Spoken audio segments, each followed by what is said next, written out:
Hola, buenas tardes a mis alumnos de octavo. Los saluda el profesor Martín en una nueva videoclase.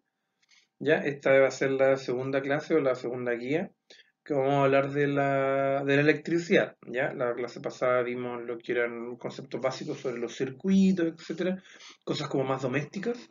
Ya, y hoy día vamos a ver unos temas que son un poco más ya específicos de lo que es esta materia. Ya, así que vamos a comenzar. Ya, esta guía se divide en dos partes, ¿ya? Así que tómenlo como que son dos clases. Ustedes saben perfectamente que las guías son cada 2 semanas, ¿ya? Como lo han visto en la página de la escuela, toma 2 semanas, así que esta guía grande, por así decirlo, la dividen en dos, está dividida en dos, clase 1 y clase 2, y pueden usar una cada semana, o bueno, si quieren hacerla todo de uno, no, bueno, ya va a depender de los tiempos que ustedes tengan, pero es para no agotarlos tanto, por así decirlo. Ya, vamos a partir que el texto lo vamos a usar desde la página 102 hasta la 109. Ya, va a haber estas páginas del libro, yo las voy a tener acá en la presentación, pero obviamente ustedes lo van a poder ver con mayor tranquilidad en su libro. Ya vamos a partir con un concepto que ya habíamos visto en la clase anterior, que es resistencia eléctrica. Ya nosotros vimos lo que era una resistencia. Cuando hablábamos de una resistencia, tomábamos como ejemplo lo que es una ampolleta. ¿Por qué una ampolleta? Porque, como el nombre lo decía, es un dispositivo que transformaba la energía eléctrica en algún tipo de energía, en el caso de las ampolletas, en luz, ¿cierto? Entonces, la resistencia eléctrica va a hacer alusión a que de alguna forma la corriente, la electricidad, no puede circular con tranquilidad y se detiene, se resiste, ¿ya? Valga la redundancia, ¿ya? Y va a depender de muchos factores que esto vaya a ocurrir. Ya vamos, acá dice, bueno, cuando la corriente circula por un conductor, ya este puede encontrar cierta dificultad. Aquel fenómeno recibe el nombre de resistencia eléctrica y alude a la oposición que ejerce un material al paso de la electricidad y obviamente esto lo vimos, ya lo vimos en la clase anterior, que la unidad se mide en ohm, ya en OHM, ohm, y su signo es el omega, ya la letra del alfabeto griego omega. Ya dice, el aumento de la temperatura de algunos conductores demuestra la resistencia que está oponiendo, pues la energía cedida por las cargas durante su trayectoria se transforma en energía térmica. ¿Ya? Cuando algo se calienta, significa que está oponiendo resistencia. Y toda la energía de la electricidad se acumula, por así decirlo, en un material y este se calienta. Ya, hay materiales que son buenos conductores eléctricos, que o sea que no oponen resistencia o una menor resistencia, oponen una menor resistencia, como el cobre. El cobre es un muy buen conductor eléctrico, no se calienta casi nada, igual un poco se va a calentar, pero no casi nada. Y otro ejemplo de mal conductor, pero que igual conduce, es el hierro. El hierro, no sé si han visto esto lo conversamos, acá de hecho les voy a soplar un poco la primera pregunta, pero es para que les quede claro. Cuando ustedes prenden un horno eléctrico, ya pueden observar que los fierritos o de un tostador se ponen rojos, se ponen al rojo vivo. Ya, esos fierros son de hierro o de acero en algunos casos, y como son malos conductores eléctricos, pero sí conducen un poco la electricidad, no deja que fluya con tranquilidad y lo que hace es calentarse. Y por eso se ponen rojos, porque evita que pase con tanta facilidad. Un ejemplo común, ya acá son el agua en los ríos o en las cascadas. Ya, el agua podría ir más rápido, pero obviamente van a haber rocas, van a haber baches, van a haber obstáculos que van a impedir que pase con tanta facilidad el agua. Ya, eso es lo que genera la resistencia. Ya ahí podemos responder la primera pregunta que dice, ¿qué aparatos conoces que presentan resistencia eléctrica? Ya me imagino que tienen algunos en mente cuando nombré un par yo. Ya vamos ahora a continuar con las otras preguntas. Ya, esta pregunta requiere un poco más de comprensión, había que seguir leyendo las páginas. Voy a dejarla ahí y voy a leer lo que está en el libro para que después podamos volver a la pregunta. Ya esto tiene que ver con la pregunta 2. Dice, la resistencia eléctrica, que es lo que yo les decía, va a depender de diferentes factores. ¿Ya? La resistencia entonces es algo que es un obstáculo que tiene la electricidad para poder eh, eh, correr con facilidad. Pero esto va a depender, yo decía, de diferentes factores, como por ejemplo el diámetro y la longitud. ¿Qué es el diámetro? Diámetro es el grosor, ¿ya? Por ejemplo, un diámetro pequeñito, un diámetro más grande, ya un diámetro mucho mayor, y obviamente la longitud tiene que ver con el largo, ¿ya? Ancho y largo. Ya, un cable delgado y largo tiene mayor resistencia eléctrica que uno grueso y corto, ¿ya? O sea, llevándolo a un ejemplo con un cable, cuando los cables son, por ejemplo, de una, no sé, de una luz, ya, de un electrodoméstico. De hecho, fíjense, en los cables de los electrodomésticos nunca son muy largos. Los microondas, etcétera, son cables cortitos para que puedan funcionar bien. Si tuvieran un cable más largo, tendrían que generaría mucha resistencia y le costaría más. Dice, una analogía con la vida cotidiana la encontramos en las bombillas más o menos para tomar bebida, ya, o jugo. Suelen ser más fácil beber de un batido con una bombilla ancha y corta que con una bombilla estrecha y larga. Es obvio, no sé si han tomado café en esas bombitas delgadas, es bastante difícil porque no cabe mucho, no pasa mucho con facilidad. Ya, la temperatura. En la mayoría de los materiales, la resistencia aumenta si se incrementa la temperatura.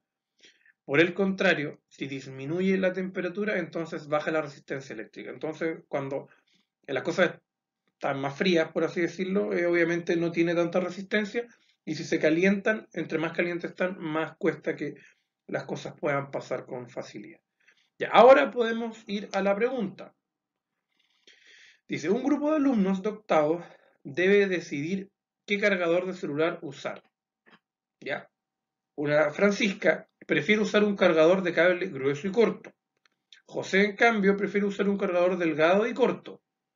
Amparo, por último, prefiere usar un cargador delgado y largo. ¿Ya? ¿Cuál de los tres estudiantes cargará más rápido su celular y por qué?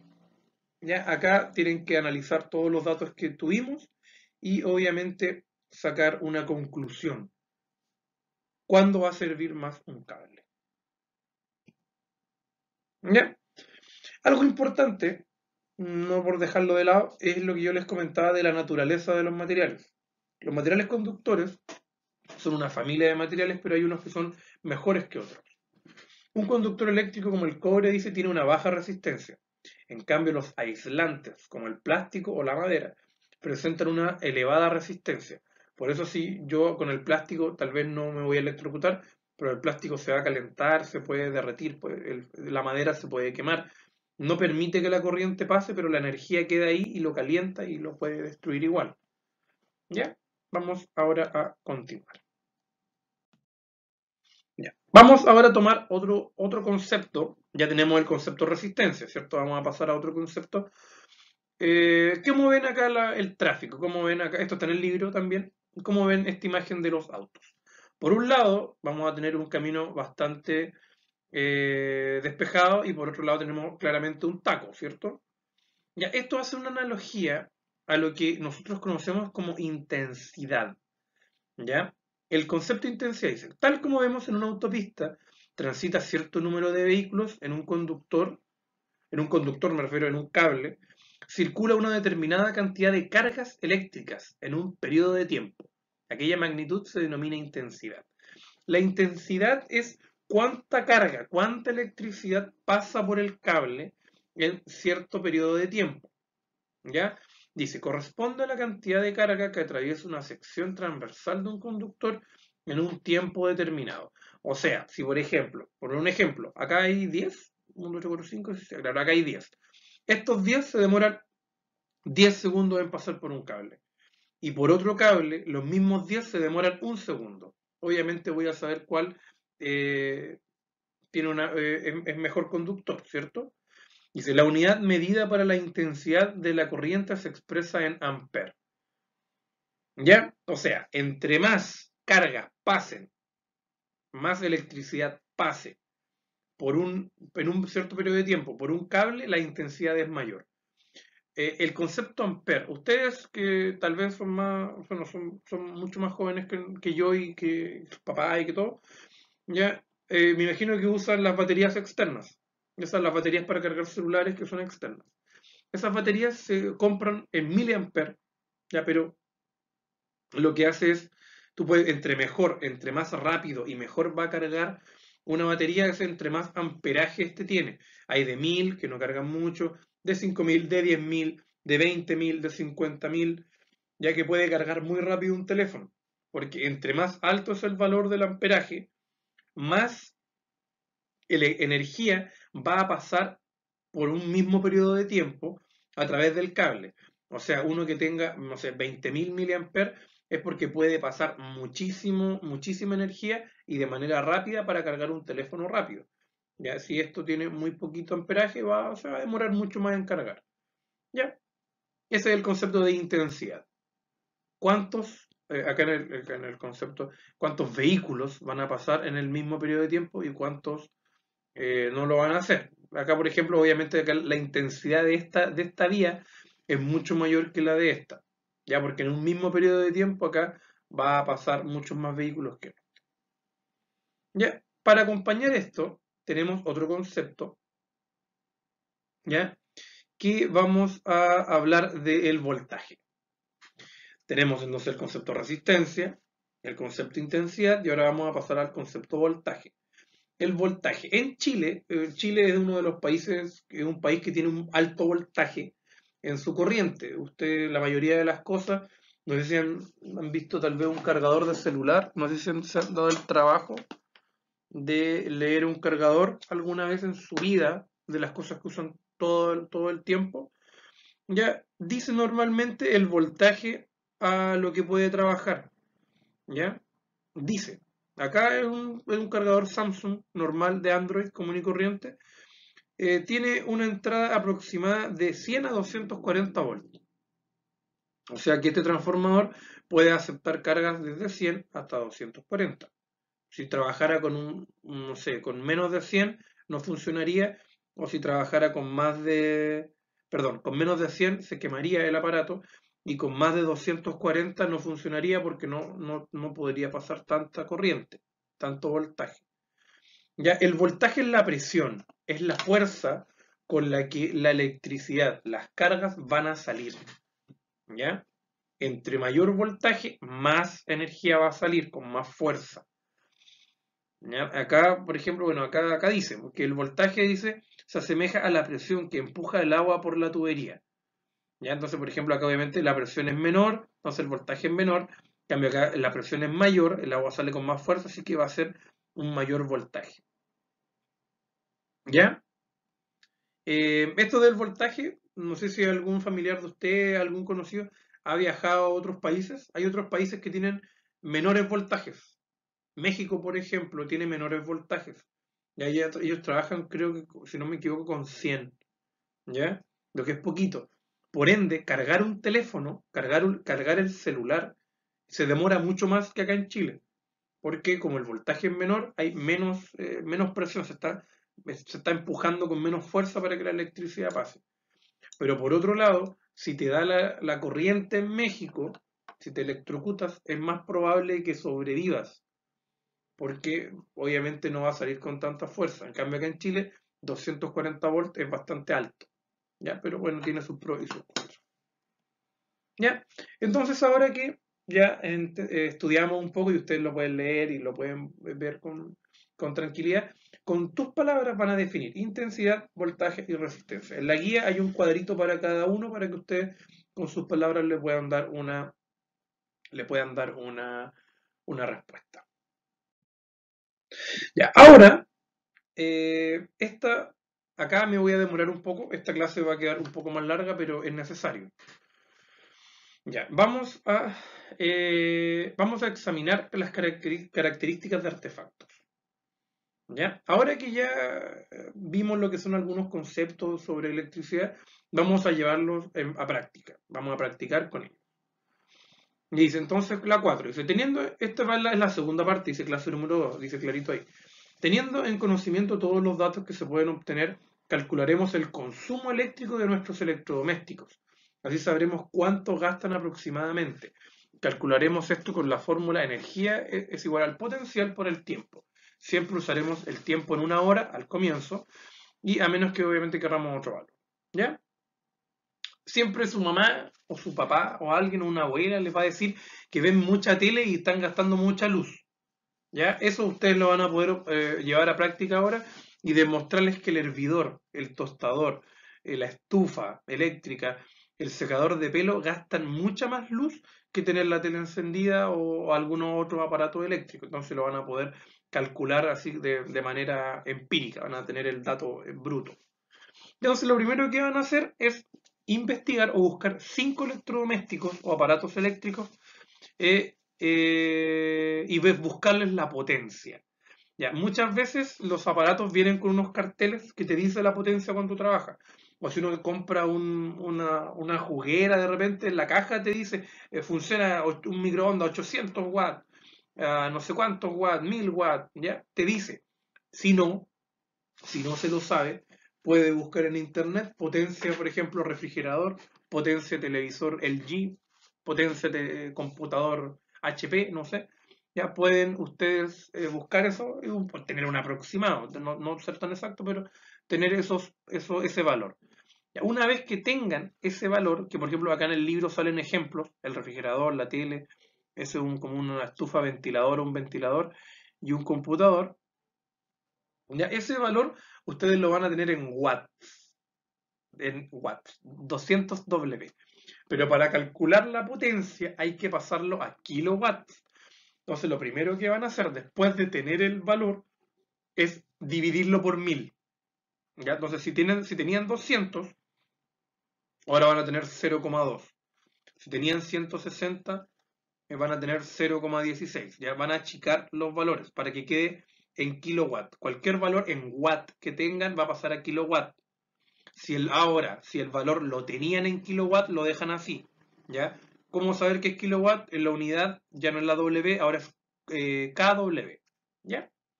Entonces, el poder eléctrico. Los artefactos eléctricos transforman la electricidad en otro tipo de energía. La cantidad de energía que puede transformar en un tiempo determinado se denomina potencia. ¿Ya? Una vez que tengamos nuestros 5 aparatos eléctricos con sus correspondientes potencias y divididos en 1000, ya por eso van a hacer un cuadrito, van a generar un cuadrito como este, donde van a tener la potencia dividida en 1000 o transformada en kilowatt, 200, 0,2, ya, y después vamos a calcular cuánta energía gasta en 2 horas, en 24 horas y cuánta plata costaría si estuviera 24 horas encendida esa máquina.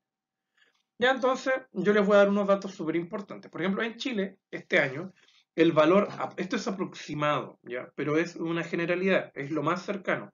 Es entre 70, son aproximados, ¿ya? Cada casa, cada colegio, cada tiene valores diferentes dependiendo del rubro y un montón de cosas. Pero de manera general, el valor del kilowatt por hora, o sea, un kilowatt en una hora son 78 pesos chilenos. Para calcular en más de una hora se va a multiplicar la potencia obtenida por el valor del kilowatt. Entonces vamos a tener el ejemplo de acá. Un microondas de 800 watts, yo creo que este dato lo saqué de mi casa, no estoy seguro, es mi microondas. Obviamente lo dividí en 1000 para que me dé 0,8 kilowatts, ¿cierto? Ya, y ese valor, ese 0,8 sería en una hora, porque si se fijan, la fórmula es energía, lo que quiero sacar es potencia por tiempo. Entonces, si la potencia es 0,8 y el tiempo es una hora, 0,8 por 1 me va a dar lo mismo. Entonces, la energía gastada en una hora es el mismo valor que el kilowatt. Entonces, eso está en una hora. Obviamente, en 2 horas es el doble, 1,6. Para sacarlo a un día, vamos a tenerlo por 24, y ahí me daría 19,2 kilowatt en 24 horas. O sea, si el microondas yo lo prendiera 24 horas de las 12 del día hasta todo el otro día, hasta las 12 del día estuviera encendido, me gastaría 19,2 kilowatts. ¿Ya?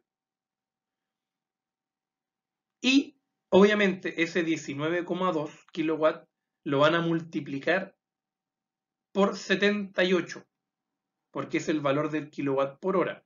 Y ahí nos daría un valor de 1.497 pesos si es que ese microondas trabajara las 24 horas. Eso es lo que ustedes van a realizar esta vez, ¿ya? Entonces una vez que van a tener su potencia, no sé, 40, el Play, el computador, no sé, cualquier cosa, van a transformarlo a kilowatt dividiéndolo en 1000. Van a multiplicar ese valor por 2 para que les den 2 horas. Este está en 1 hora, este está en 2 horas. Ese valor de 1 lo van a multiplicar por 24 para tener ese. Y ese valor de 24 lo van a multiplicar por 78 para ver cuánto gasta. ¿Ya? Y ahí se van a dar cuenta que en general las cosas que calientan, tostadores, hervidores, todo, gastan más luz que las cosas que no calientan. ¿Ya? Y última pregunta, ¿por qué crees que ese electrodoméstico, el que gastó más, tiene un mayor gasto? ¿Por qué crees tú? Ojo, los que se calientan, que yo creo que son los que siempre tienen mayor gasto, tienen una mayor resistencia eléctrica. Entonces ahí podemos conectar un poco los conceptos. Ya, y creo que se alargó bastante el video, así que hasta acá estamos. Ah, no, falta una cosita. Falta una cosita. Ya. Como esta es una como finalización o corte de una parte de la materia, vamos a hacer un formulario KP6, ¿ya? Que es una sigla en inglés que no me acuerdo bien ahora. ¿Ya? Pero lo que intenta decir es cuánto ustedes mismos se creen preparados con respecto al tema. Y entonces, con toda honestidad, esto recuerden que no está evaluado, es para poder visualizar cómo se encuentran ustedes, cómo piensan ustedes que están. Van a responder esto con toda sinceridad. ¿Ya? La primera dice, ¿por qué se calientan algunos electrodomésticos al funcionar? No sé, ustedes van a decir. Tienen del 1 al 4, donde el 1 es sé lo puedo explicar a mis compañeros, o sea, yo lo conozco, que lo puedo explicar a alguien más, creo que no lo sé, no lo entiendo o no lo sé absolutamente nada. Ya no sé, ustedes van a poner ahí la cruz donde ustedes estimen conveniente. Entonces, ¿por qué se calientan algunos electrodomésticos al funcionar? Ah, creo que se lo puedo explicar a mis compañeros. ¿Por qué en países con menor voltaje las baterías demoran más en cargarse? Ah, creo que eso se lo puedo explicar a un compañero. O en realidad creo que lo sé nomás. Tal vez no estoy tan seguro. ¿Por qué en invierno sube la cuenta de luz? ¿Ya? Vamos a tomar eso en cuenta. Ah, esto sí me lo sé. Esto se lo puedo explicar. 1. ¿Y qué es la potencia? Oh, eso no lo sé para nada. No le entendí. 4. ¿Ya? Ahí lo van respondiendo con tranquilidad. Y ahora sí, adiós, me teletransporto a mi planeta. Que estén muy bien y nos vemos en otra clase. Hasta luego.